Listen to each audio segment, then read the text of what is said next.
Yes, hello, folks. Welcome to the weekly Manchester United podcast. I'm your host, as always, joined with my regular co-host, the excellent James Rhodes. Tuesday here. Of course, we didn't record last week because it was international break. We weren't able to record yesterday. It's Thanksgiving here, week in the US, so all our kids are off. So it's been hard trying to find a bit of peace and quiet. But here we are, nonetheless. How have you been, yet?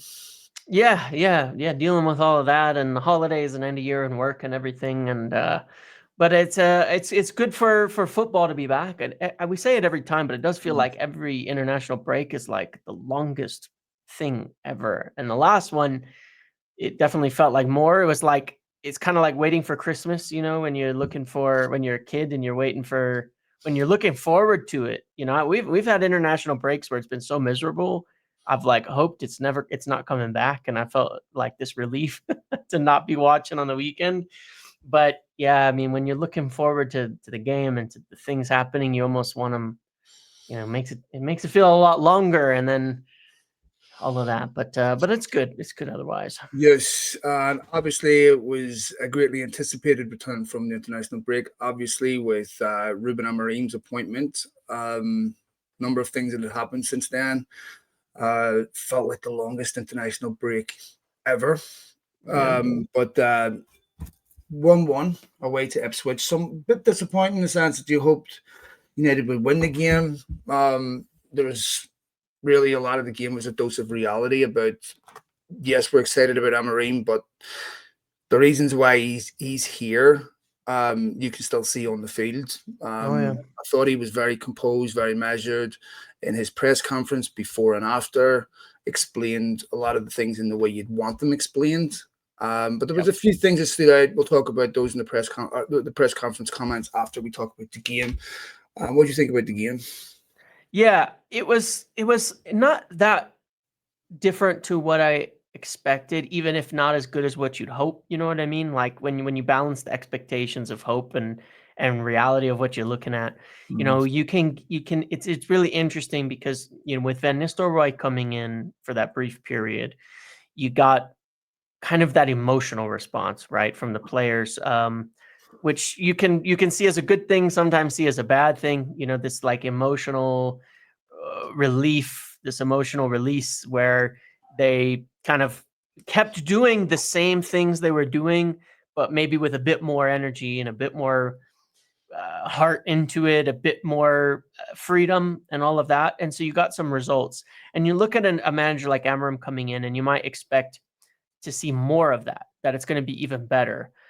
But I think what we saw was, which we'll get to the quotes afterwards, but my biggest takeaway from the game was really two things. Number one was very much the overthinking aspect of it that you're going to see, because he's trying to do something very different. It was kind of obvious to the players.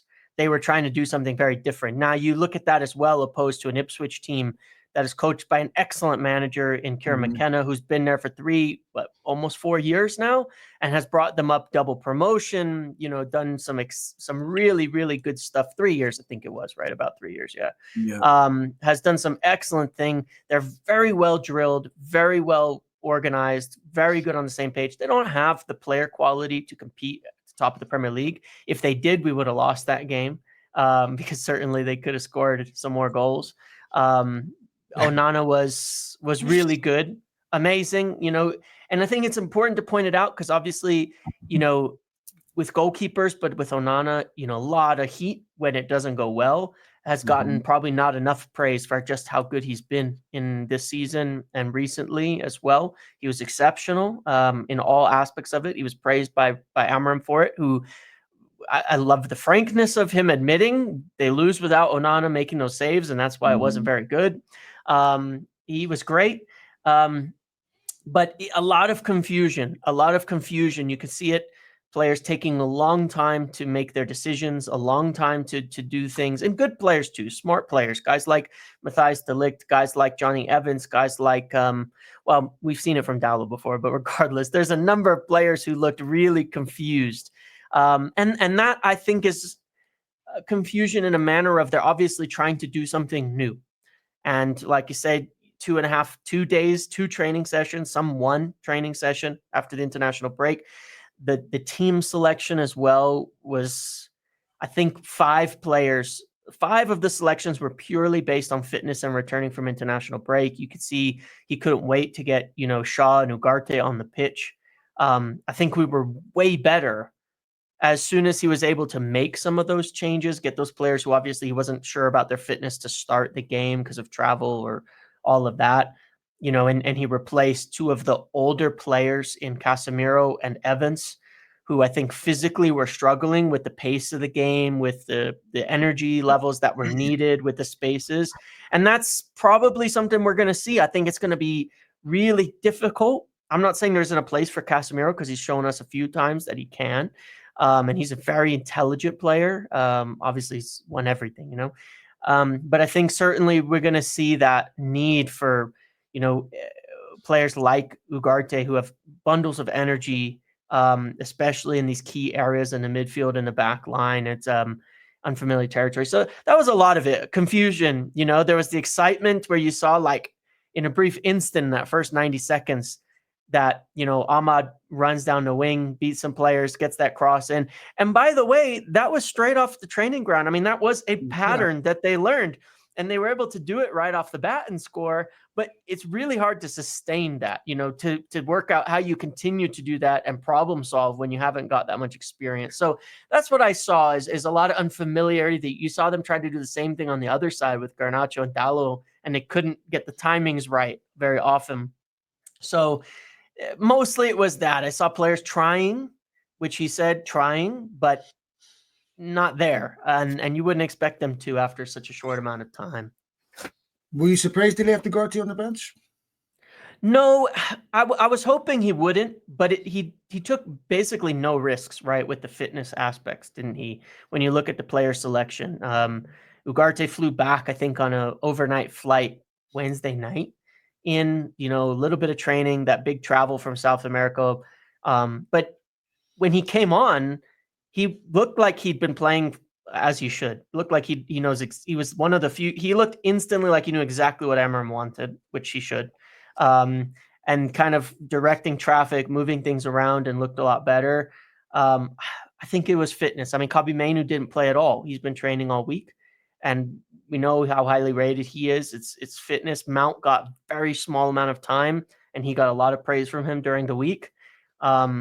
Really, nobody returning from injury or who had traveled late, I think, where he had choices was starting. I think De Ligt, Dallo, and Mazraoui had to, because we had nobody else healthy. I mean, Maguire wasn't on the bench, Lissandra wasn't on the bench, Yoro wasn't on the bench. So in the back line, they had to start, but otherwise no risks really with any of the players where they hadn't had a lot of time.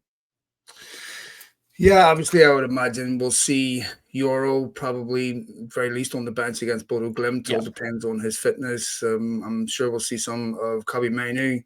And I thought some of his comments were quite interesting about Dallo, overlapping, going through the midfield, and now his responsibility is to hold his position.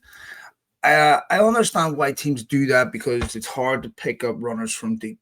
And so, Dallo was very good at making that run from deep, ball over the top. He just wasn't very good at finishing. Yeah, he got in position for it even again in that game. And yes, I know. And so, I think what happens is, when you talk about systems, 4-4-2, 3-4-3, 3-4-3, all this, what it doesn't really tell you much. What tells you that is the instructions they're told to execute within that system. Exactly. That's really the difference, right? I mean, when you say 4-4-2, do you mean in possession or out of possession? Do you mean how exactly is that, being played? And it's the execution of the instructions within that system are what makes a system. And obviously, when you're doing anything for the first time and you haven't mastered the skill and it's not natural, it's not, you do overthink every step, because you're trying to get things right. It's whenever that becomes natural to you and you don't have to think, then of course you have mastery. So I understood what Amorim was saying about players overthinking, and naturally you revert back to your bad habits. You can see some of that happening, and that's just going to take time. And so I think that he was very. I like the fact that he had mentioned Dallo. He had mentioned the fact about Johnny Evans needing to step out, and Ten Hag done that a bit. I remember Johnny Evans after the Burnley game last season saying that before it, saying that was new. He was the first time he'd ever had to step out as a centre back up into that defensive midfield position. But it's slightly different the way Amorim's asking him to do it. So, these are things that are going to take time. These are things that, for real substantive change, happens over time. Correct. Even if United had won this game 5-0, James, it wouldn't have been indicative of anything. It doesn't reflect meaningful change. It's a bit gimmicky, So correct. Yeah. You shouldn't expect to see, massive change in the first game. It's going to take a period of time. I think it was in Klopp's first season. He came in at Liverpool in October. 6 draws or something in the first 10 They had games, that something like that. Celebration in front of fans, and there was a draw at home to Palace or something. Yeah. So did Guardiola lose his first game in Barcelona? I think he did. So anyway, this stuff takes time. Yeah. And we've seen United managers come in, win their first game, everything looks amazing, and then it falls apart. So, United did not play well. They started well. Ipswich are a decent team. They went and beat Spurs before the who've beaten City twice in a row now. So that's So this is one. I actually remember I mistakenly thought the fixture was at home, so I thought United would win, and then when I realized it wasn't, it's like, you know what, this is actually a really tricky game, and some positives in that performance. But one of the other things that I felt was really beneficial when Amorim said, look, we're going to start from day one committed to the style of play that I want to play. Yes, we can play to win games, and we might win a few games, but we'll still be in the same position a year from now. Yeah. I think that was a consequence of some of the things that he was told in the interview process. What they were frustrated the most about with Ten Hag is that they didn't have an identity of playing style. Yeah. So he committed to it to day one. One of the reasons why I think that's important, James, is because players will know today exactly where they stand and what's expected from them. So one of the issues that players have had in the past is, I'm not going to name any names, but this is your position, and then a year later it gets changed, and you got to do it, and you got to do this, and so that's for players. It's okay. If I don't like what this guy's asking me to do today, or I know this is exactly where I'm going to be a year from now. Yep, I think that's very, very important. Yeah, and on the other side, it also holds players accountable too, right? Because there's the support of the players, that continuity and knowing what's expected of you. We've talked about that quite a lot on this podcast, that it's really, really hard to work in an environment where you don't know what's expected of you, and you don't know what success or failure looks like for your performance, for your position, for your job, for your role, and you can't figure it out. Alternatively, it's like, if you have got kids, you'll know this happens, right? And it's where you have to be inflexible. You tell them, do the dishes, and they do a shit job of the dishes because they don't want to do the dishes, and they're going to try to get away with not doing the dishes. They actually tried to do them. What are you doing now, Jamesy? I'm fucking RPG with my kids, and they're still defiant. They're not doing no dishes. Yeah, my 5-year-old is still small enough that he knows he's got to listen. So we'll see as he gets older. Washing dishes? Oh yeah, I got him doing a lot of things. Jesus Christ! He's got to work. He's got to work. But no, look, I mean, it's the same in a job and stuff, and people do it all the time. If you're asked to do something and you don't want to do it, you're gonna fuck it up. And if the part of my language, but if the person in charge is flexible with that and lets you get away with it and changes and says, oh, well, I guess we can't do that, I guess we'll do something else, you breed a culture of people just knowing they can get away with not doing things. And so there's a dual aspect to this: motivation,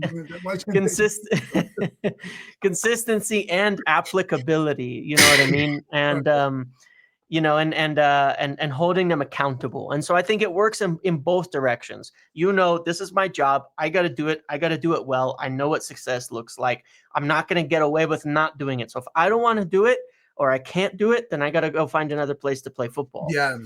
And that works. That's good for everybody. whatever position you're in life, you have to know what's expected of you. You have to Yeah. know this is where success is and this is where failure is. Yeah. And so when you have players that are scoring goals that get dropped or get pulled off, or some players playing well and then they get left out, or players that haven't been playing well for a year, all of a sudden, or you never get dropped. It's really confusing with that level of Yeah. communication. What is expected of me? Yeah. And I think there's a lot of problems in between that space where people get really, there's a lot of things lost in communication, lost in Yes. interpretation that never leads to positive outcomes. So this is also a responsibility of Ineos. I hate to say this, James. I'm going to have to drag these words out of my mouth. When you look at how well Liverpool are run as an institution, where you can have a manager walk in, seamlessly transition, follow Mm-hmm. a legend, and have every department functioning the way it should to support the manager and continue to win like that, that is an exceptionally well-run organization. That has to be where Ineos, the goal, not saying you have to copy Liverpool, but you have to copy Right. the model of a It's football club. it's an example. Yeah, Yeah. that's the only way a coach can succeed. If Slot had came to United in the summer, we would be looking at a whole different set of Yeah. results. Yeah. So, so this is also a responsibility of Ineos's to provide Amorim with the football club that can be managed. I like the playing style that Amorim's trying to implement. I think that one of the biggest challenges that he's going to have is how does he get goals out of this front line? Mm-hmm. Because it seems to me that the front three never operate in as a I was going to say tandem, but what was as a threesome. Yeah. A unit, I think, is the word you're Well, I looking think I was for. on the tip of your tongue there. But anyway, nonetheless, not that I have any idea what any of those things are, but um, in the this with current parlance that I'm using, football parlance, you know what I mean, right? Yeah. I worry about Rasmus Højlund. Yeah. I really like Højlund, and I think there's a really good striker in the kid, but he's largely ineffective when he comes on, James, and Mm-hmm. I'm sure his Yeah. confidence is not great, but it doesn't seem to me like I was watching a moment in the second half, young Garnacho straight through, and he has a simple square ball to Rashford that if he plays it with his second touch, Rashford straight through on goal, and you can see Garnacho's thought process. I want to get past this last defender, in on goal and shoot. Yeah.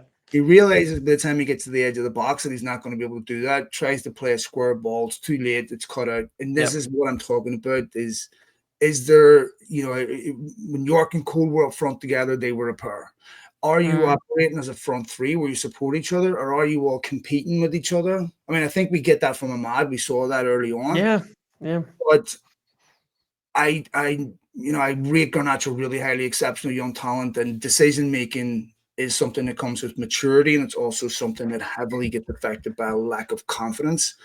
Yep. But there's going to have to be, to me, some sort of understanding of them playing together rather than competing with each other, because it kind of feels to me they're competing with each other a bit. That is going to be something that Amorim is going to have to solve. Yes, he is. And in I've watched the sporting team for a long time, and one of the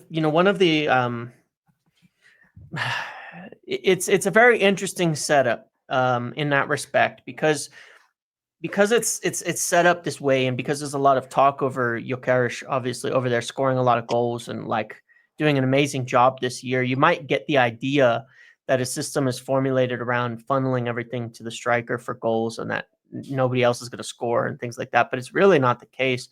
For most of the time there, his teams have spread the goals around really, really well, and everybody gets involved.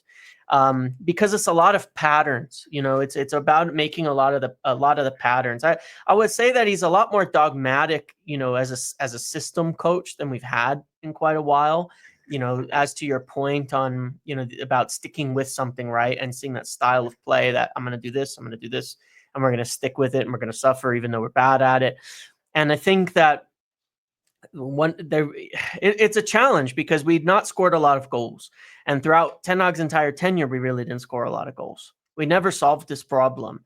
Beyond that 4 or 5 month stretch where Rashford was scoring, I think, like every game after the World Cup, a few years in his first season. Even then, right after the League Cup final, it ended, and we've not really scored goals consistently since then. It's been a long, long time. And a lot of it is that one, it's, personnel and relationships and positions, right?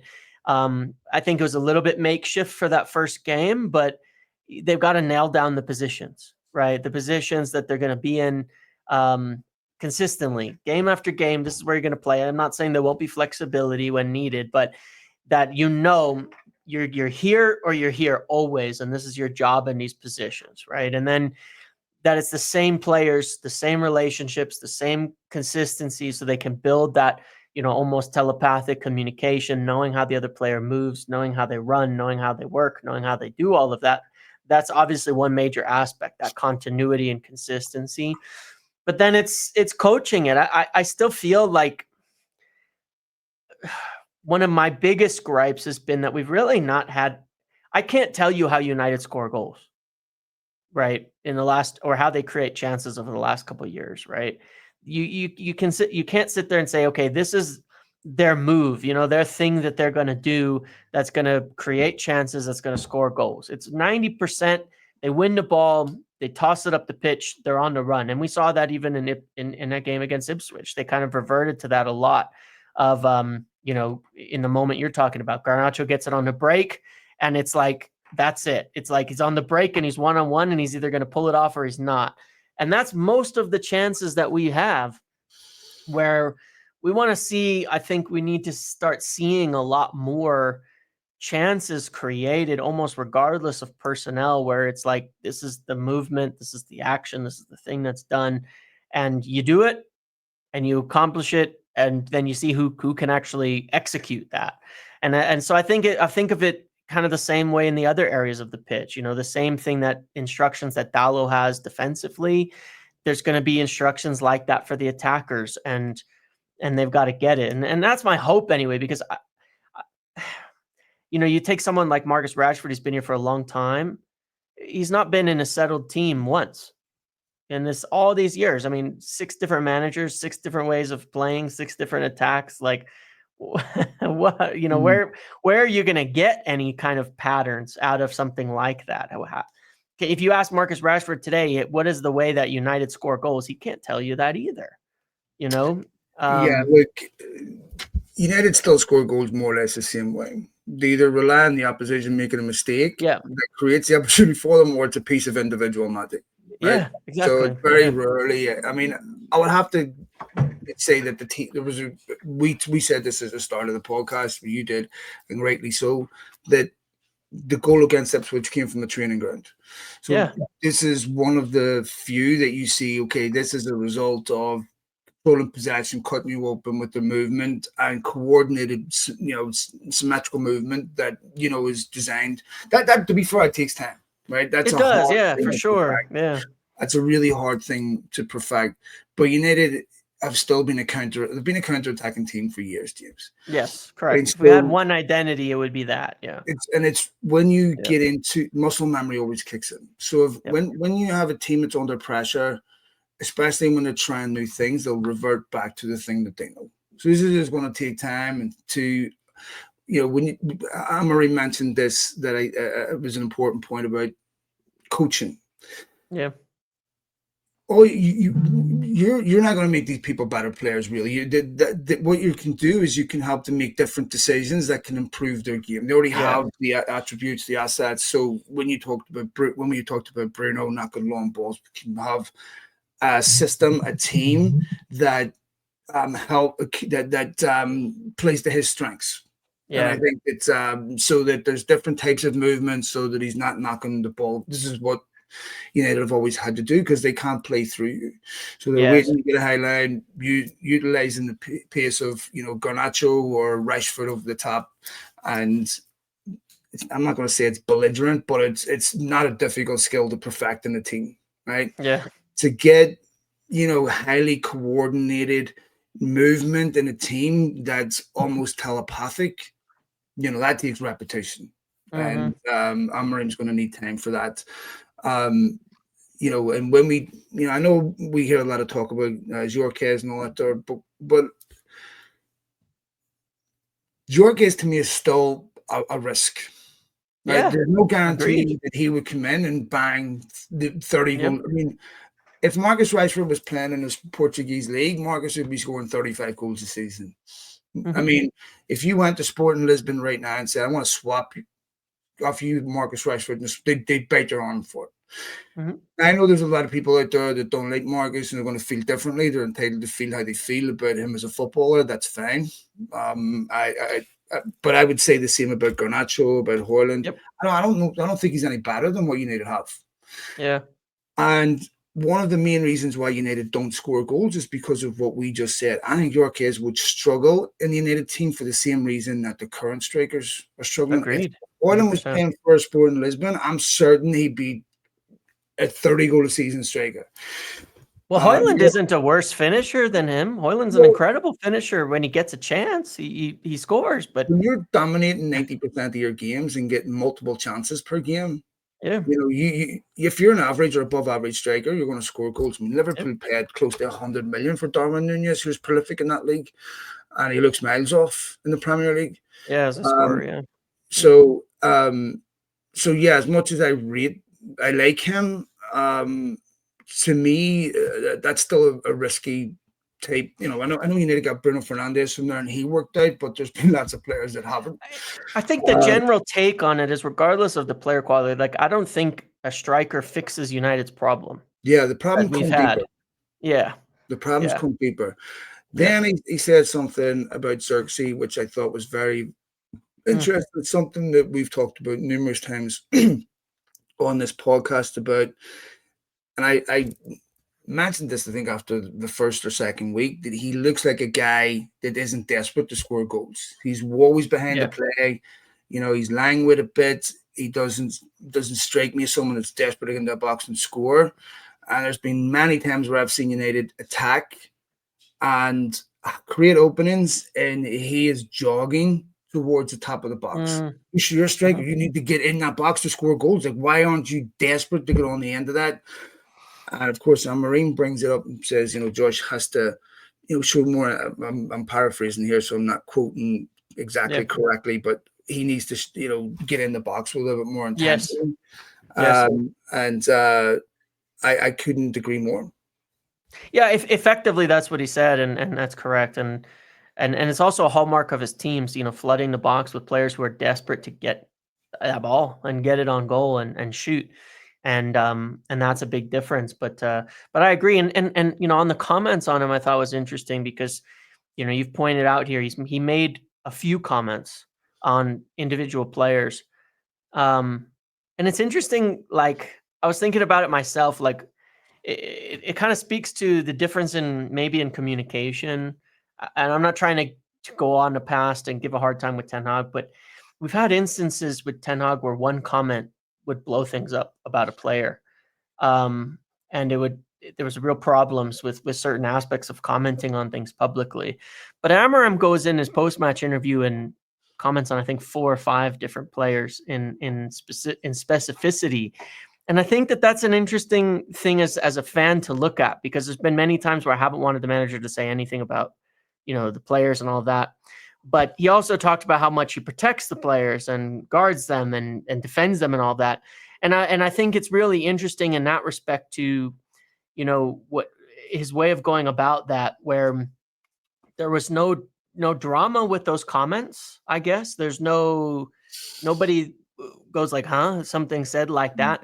And I think part of that is the level of ability to communicate in specificity exactly what was going on, to where it takes the blame kind of off the players, because it's like, Dallo, he's doing these things he's been doing for a long time, and he's got to learn this new way of playing and all of that I'm teaching him, and it takes the pressure off of him. But then he comments on 5, 6 other players too, and you think he's not singling anybody out.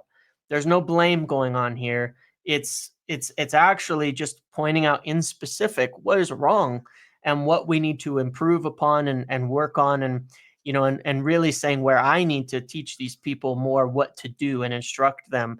And I found that refreshing, because then the specificity of his answers were really good to hear, where the recognition of the problems, even with players, without it being like this, I don't know. There's just something was different there, where I felt it was handled very well, with Yeah, even there's with no doubt commenting on them. when you use precise language, that is definitely something that helps with communication. Goes back to what we were saying about expectation of what is required from you. Yeah, When you use nebulous language, then it's confusing. And but what I would say slightly on that is, I think Ten Hag in his first season did come out a couple of times and say similar things to Amorim, but yes, he was in a position of strength. correct, yeah, When you start doing that when you're losing games, then it lands totally different, because yeah, players feel, in France, they feel, they feel like they have the ability to hit you back. yeah, So they have some reciprocity, because you are not convincing anyone that you're correct by correct, what you do on the field. yep, If you're winning games of football, Ten Hag had the power to get rid of Ronaldo because he was yep, winning games of football. If Ten Hag tried to do that in his second or third season, that would have went very differently. yes, So Amorim's in that place right now where he can't put a foot wrong. yeah, That Now, that's not to say that that I like what he said, and some of what he's trying to correct are things that Ten Hag was asking United to do, obviously. But I think I'm very encouraged by him. I like his demeanor. I like that he's very approachable. But you can tell he has that little bit of steel to him. That he is protective over his players, and I think that's something that United have really lacked over the years. yeah, And I know this from speaking to some players about how they felt the club hasn't protected them, the club hasn't supported them, and that breeds resentment towards your employer.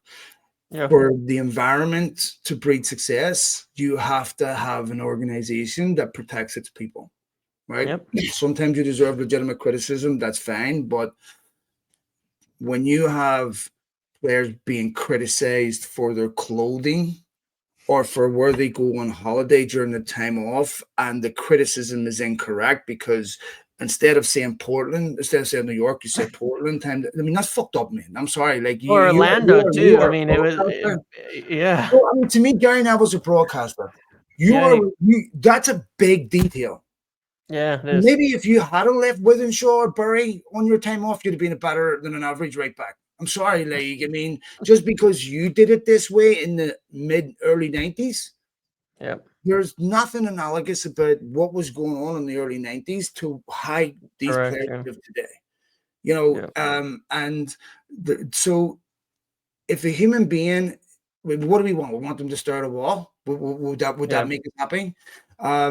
These players, by Ruben Amorim, were given the permission to do this. correct, yep, That's all these players, Rashford and Casemiro, need to worry about. And Gary correct, Neville, in my opinion, didn't give an adequate apology. It was sort of a begrudging apology, and the damage was already done. Like, yep, to me, if I was Amorim in that first Gary Neville appointment, I'd have ripped the fucking balls of him. yeah, I said, the next time you want to come out and criticize players for taking a vacation or a holiday that I authorized, make sure, one, you get your facts right, and make sure, two, if you don't, you amplify it as much as you did your criticism. But don't yep, bury a little apology, because the damage is already done. yep, That is unacceptable. So to me, like, Amorim's got to also manage the United talking heads in the media that yep, shouldn't, like, I love Roy Keane, but I was listening to him after the game, talking about, I wasn't very impressed, and that you shouldn't be doing this or doing that. Roy's not right about everything. Yeah, correct. Sometimes he's wrong about shit. And, Roy Keane liked his parties too. When Roy Keane's sitting there, this is part of what the contradiction that annoys me about Roy Keane. So Roy's talking about, players shouldn't be, going out or doing this or doing this or doing this. But he often tells a story of when he went to manage Sunderland, and he said, or Sunderland or Ipswich, you can't remember. And he let the players go out for a drink. He said, everyone has to be back by 2. And the next day he asked his coaches, was everyone back by 2? Sunderland, I'm certain it was. He says, yeah. He goes, we'll never win anything with these players. Because if that was me and I was told to be back by 2, I wouldn't be back to 7 in the morning. So wait a minute, Roy. Which one is it? Which one brings you success? Envelope pushers or those who abide by the rules, by the book? Yeah. Because that's a standard you never applied to yourself, and that's a standard you never applied to the teams you managed. I mean, I love him dearly, and I think he's brilliant, but that to me is inconsistent. Yeah. And I can go deeper on this because there's other pernicious things. I mean, when was the last time any white player was ridiculed for the clothes he wore? Beckham wore sarong. Correct. Yeah. Marcus has to wear certain styles that has to appease people. Oh, you didn't wear the right Levi's. You shouldn't have wore those. You should have wore cool. Fuck you. Yeah. If you're at the point where you're criticizing a human being because their fashion doesn't match, then you're completely unreliable in terms of your opinion on this position. And I accept that I am too. But if you get to that point, this is ridiculous. The police, everything these guys do, and then people build up an identity over being their critic, and they'll never give them any credit. And it to me, like that is ridiculous. Anyway, that's another issue. No, I know. And look, the thing is that we push back a lot on it, especially with regards to Marcus on this podcast. And it's because, as you can see, the moment the door opens for the criticism to go way beyond football into things that don't have nothing to do with it, it happens. It happens every single time, every break, every time there's a crack where someone could stick their foot in and take it beyond just football, it goes there. And that's one of the reasons that, it stick up for him. And the same goes for Casemiro on this too. I mean, the amount of heat the guy's getting for taking his family to Disney World, the inaccurate statements of things like that for taking his family to Disney World on a 5 days off, it's kind of ridiculous. These things are ridiculous and are well beyond what we as United fans should accept from a criticism standpoint, from a media standpoint. These things cannot be allowed and must receive a lot of pushback because it's absolutely absurd. And as fans, I think it's important too that the players feel supported in that aspect as fans, that they're not going to be attacked for who they are as a person and the things that they do as an individual. In these things that are inconsequential to how they're doing on the pitch. I think that matters as well. And it makes one feel like they live in a non-hostile environment is important. Yeah, look, you're right that we defend Marcus, but it's not just Marcus. I would defend Garnacho, over some of the, ridiculous criticism that he gets off the anyway. But James, this is also something I've had to learn about myself. I haven't been perfect in the past on stuff like this. And I've looked back on it and realized that, I'm wrong about a lot of things. And to me, when you start, slaughtering people for stuff like this, you may want to start asking yourself, maybe, I'm going too far here. Because players get injured, get rid of this fucking idiot. They're human beings. I mean, no one gets injured on purpose. I understand the frustration, but no one will feel that pain more than the player themselves. I mean, we heard Phil Jones talk about this, so you're not hurting more than the individual themselves. But nonetheless, Andrea Nana, I want to give special mention to, who was, you brought it up earlier, truly exceptional. The crescendo of criticism that was leveled against him last season was at times, beyond control. And I don't see anywhere near the same level of praise or acknowledgement that, Yeah, last season he was poor, but this season he's been world class in my opinion. Yeah. And that is always the case. But Nana was exceptional again. Yep. Yeah, he was, and it's important. Like for goalkeepers, it's important because it's hard. It's easy to pass them by and only notice the bad things because they don't. You know, it's just kind of the nature of the position. Malacia Shaw back. Good to see Yeah. Malacia back. I believe he played in the Huddersfield game behind closed under 21s, I believe. Yes.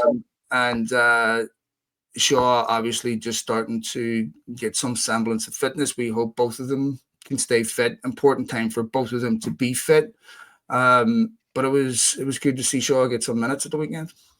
Yeah, and and that's sort of the point. You watch him play.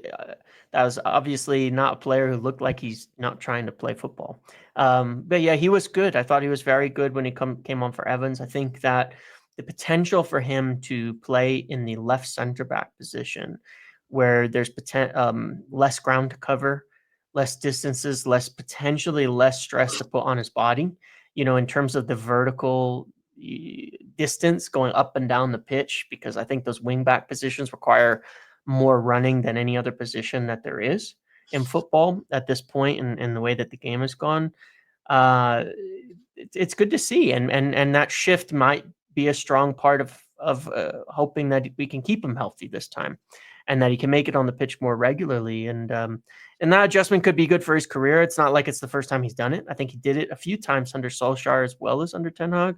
But even in that back three, he did it a few times under Solskjaer before, and I think he's quite good at it. He can utilize a lot of his on-ball qualities, things like that, and it was good to see it. Mazarui, my friend, what a signing! What a player! Incredible! Like, did we give Ten Hag credit for signing him? Why not? I mean, he's worked with them before, and obviously approved that signing. Why not? It's a great signing. I mean, he's an incredible player. Cost to value, it's probably the best signing United made in a decade, easily in terms of cost to quality. Just unbelievable in that respect. I mean, he had something like 130 touches and 114 passes in that game, and I think in a back line, playing out of position, right center back, though not at number 10, which I think is a good thing. Playing at right center back. Oh, you had to get that in. I had to get it in there. Okay, it's batters 5-year-olds to do bases, sliding a fucking grenade into the door. Look at you. You the but he did. 5-year-olds are fucking like faces. Oh. He did well. And look, I think De Ligt and Evans were shaky in that game. They were players who looked like they didn't quite understand what to do. They were out of position a lot. And I think Mazraoui, conversely, he's got it. There's just a lot to a player like that can be intelligent enough to just figure it out, and he, without him, I think that game would have been really ugly, because he performed exceptionally well out of the back line. I think. So did you hear the part where Amorim said he could play anywhere, Tuesday? I know, but he hasn't. He hasn't deployed him at 10, and I don't think he will. And that's what matters. I think that's just high praise, to be fair. No, but look, he's great. He's fantastic. And, I think most everything that's good in that game came through him. A lot of it started through him, including the first goal, right? And I'm standing up to Liam Delap. I did, because that was naughty. And Delap went to the back of him, and he stood up. And I like to see that, James. I like to see players. Someone pushes you. And I even, when I'm coaching kids too, I'm like, don't start it. But if someone's physical with you, you match that aggression. Make sure they know you're not going anywhere. You make sure they know that if they do something like this, it's not your back they're going to see, it's your face. Stand right in front of them and give it back to them.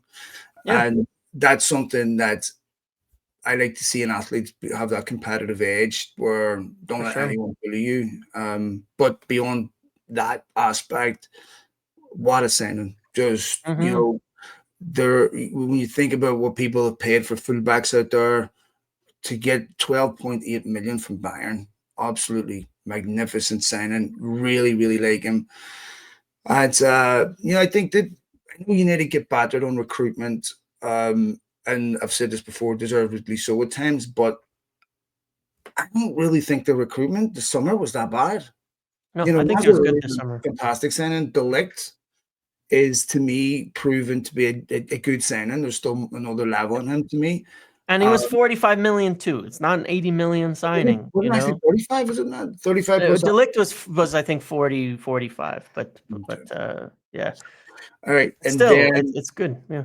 I think we'll see what happens with Ugarte. We've seen some good games, some bad games. We don't know yet. I think that the signings that United made this summer, Zirkzee is the one. The Zirkzee that I saw the first 2 or 3 games is completely. Yeah. You can see that his confidence is deeply Yes. affected, right? And he's not Yep. sure himself where he fits into this team. He's technically a very good player, and he's a type of player, James, that is almost a definition of a system player, where Yes. he knows where people are, where these little flicks come off, this comes off, this ball comes off, he knows. And so I think that he suffers when you have a disjointed team, because Yes. to utilize his strengths, you need a team that that he understands how players play and the way they attack. And I think there is a much better player in him than what we're seeing. Agreed. The question is he someone that can play in an Amorim system? Because Amorim was saying there's players here that were bought for different systems. And I'm wondering, is he someone that can adjust his... Because if you're going to play an Amorim system, you can't play in the position that he plays in. You have to attack. You have to be much higher. So that's one. And I think the balance too, he might find that he can use him almost like as a Bruno replacement rather than as a striker, in this system where he's like kind of the creator in the front three where he put him. That might be what ends up happening, but it'll take time for him, for sure. That's no question. Yeah, I do like him, and I like him as a footballer, but I'm just not sure how he works in that system. Yep. There was perhaps one criticism, or not criticism, but question mark, was the fact he picked Casemiro and Eriksen both in the middle, where you're looking a bit leggy. And United were getting overrun quite a bit in midfield, which wasn't a massive surprise to me. But were you a bit surprised by the fact that he played Casemiro and Eriksen in the middle? Yeah, a little bit, because I understand if he doesn't want to play Cobby because of the injury return and the fitness. That makes sense. It's understandable. He didn't take risks there. Mason Mount, who I think could play there, who's very energetic, even if he might be preferred in a forward area, I think could play there. I know why he doesn't necessarily want Bruno there. He kind of described that he wants him closer to the ball, in the front line and the attack rather than deep hitting the long balls for most of the game. So his options really were Casemiro, Eriksen, and Ugarte. And a little surprised he didn't take the risk on Ugarte, because I understand this aspect of not playing right after this long travel from South America. It's been a problem for a while. At the same time, Manuel Ugarte has literally never had an injury in his career. Now, you don't want to start doing that now, but he's a very, very tough player who has shown that he's got to be one of the most robust players there. He corrected that pretty quickly. And I think, part of it is this, right? Casemiro and Eriksen in training, I'm sure, look unbeatable. And some of it is just a wake-up call, because the qualities of both of those players are there. That. They're both players who are incredible. They've both performed at extremely high levels throughout their career. They're intelligent. They're technical. They can do everything you want of them. Learning what it looks like at their ages in game, I think he learned pretty quickly what was wrong with that we've seen. I think one of the things that slightly surprised me a little bit about that exclusion was, obviously we heard Amorim say some players won't start because we haven't had that many training sessions with them and they are not familiar with the system. But Ugarte would be familiar with the system that Amorim wants to play, maybe one of the only ones. But yes, you could be quite right in that it might be a fitness conditional thing. I don't know. But I think I was a tad surprised at that. But nonetheless, very, very optimistic. I think he is an exceptional young coach. Inevitably, there's going to be ups and downs. That's not a team that's going to win every week. And in some sense, it's better to start like this than to get a 5-0 win and then not have all of the issues that you have to address, Correct. Yeah. because you've got a January transfer window coming up. You can do something about maybe if there's maybe some ability to do something there in January. If these issues start becoming apparent in February, March, you just nothing you can do.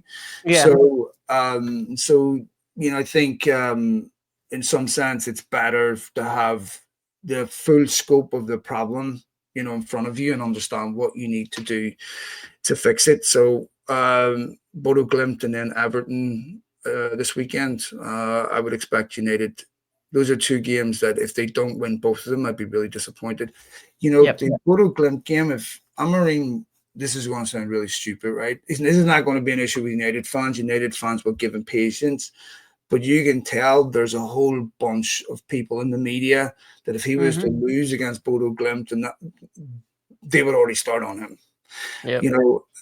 Not United fans, but people outside. I mean, you already saw it the weekend, but ridiculous. These are, that Bodo Glimt team beat Porto. United need to win that game. And, of course, need to win at the weekend. Be interesting to see. I think Manu will probably get some playing time against Bodo Glimt. But quick prediction on those, and then we'll wrap it up.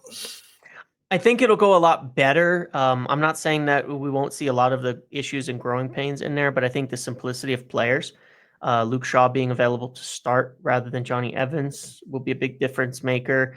Ugarte being available to start, potentially Kobbie Mainoo. Harry Maguire was close at the weekend, so if he can get in the team, I think it helps. As he's a leader, he's experienced, he's played a lot of back three as well for England, so he kind of knows the job. In not that it's always the same, but he knows a lot of this. Højlund will have more training sessions to get into the front line. Maybe with an extra center back and Shaw, the other possibility is, things like moving De Ligt to the right, putting Evans in the middle where he's a bit more protected.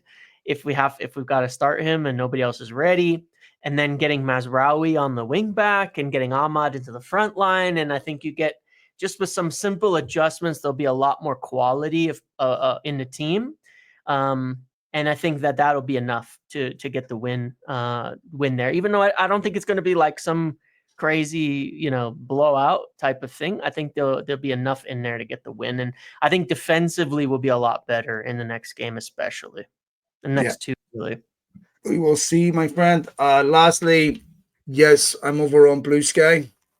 I have an account over there. You can find me. Have you created any other social media accounts, or are you still solely on? I think we have one just in case. I haven't decided to want to do it. Honestly, I'm not sure if it's worth the effort yet. I haven't decided. I don't I don't necessarily enjoy posting a lot on social media anyway. So building it up. Madison account, by any chance? I'm sorry. I don't know. I'll edit that out, James. So I'm not sure if I want to do, to go through building it all up again. And I guess part of it is until and unless the football clubs start moving and players and a lot of that kind of stuff, there's not too much of a point for me. But yeah, it's there. It's held. The account we have is Muppeteers account is there. But you can follow it if you want. I'm not going to post anything anytime soon. Okay, matey, we will leave it there. Thanks to all of you for downloading the podcast. If you're in America, we wish you nothing but a great Thanksgiving. If you're anywhere else around the world, thank you for listening. Have a wonderful week. Hopefully it's a good week for United, and we will be back next week. All right, folks, take it easy. Cheers, James. Have a good one. See ya. Bye.